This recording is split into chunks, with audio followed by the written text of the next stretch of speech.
The land is rugged on the south end of the Rocky Mountain Range, a panoramic view of northeastern New Mexico under clear skies, which makes it easier to see an unusual sight.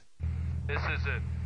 Two huge interlocking circles, markings on the desert soil that cannot be seen from the ground, but can be seen from the heavens. I think they're not designed to be seen by human beings, but by alien beings. Michael Pattinson says he was a member of the Church of Scientology for 23 years.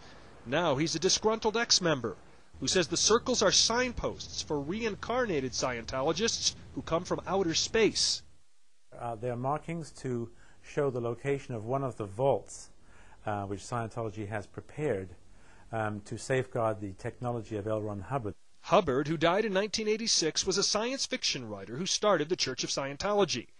And indeed, next to the circles in a private runway is a building with a vault built into the mountain.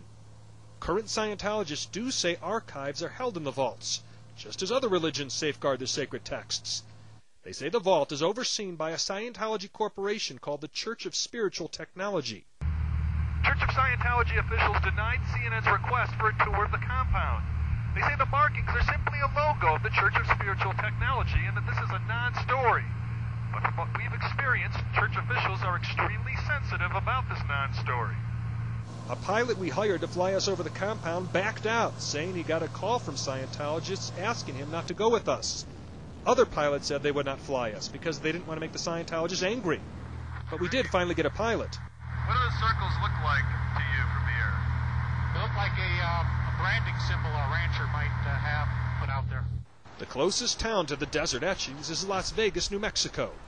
The county sheriff there is one of few non-Scientologists who have visited the compound.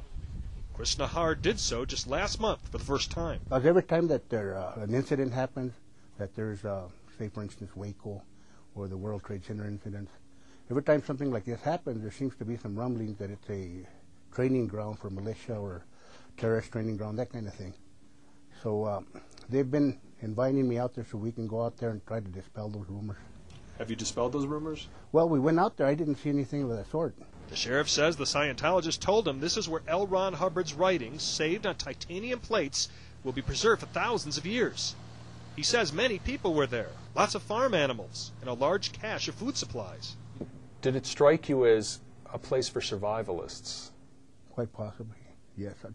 I definitely want to go there if it hit the fan. If it hits the fan. Yes. The sheriff says the notion of spacecraft returning here was not discussed with him, but former members say that's part of Scientology teachings. I know it sounds very, very bizarre, but this is where reality is stranger than fiction. So are the circles a landing pad for extraterrestrial vehicles? The church is not commenting to us. Gary Tuckman, CNN, Las Vegas, New Mexico.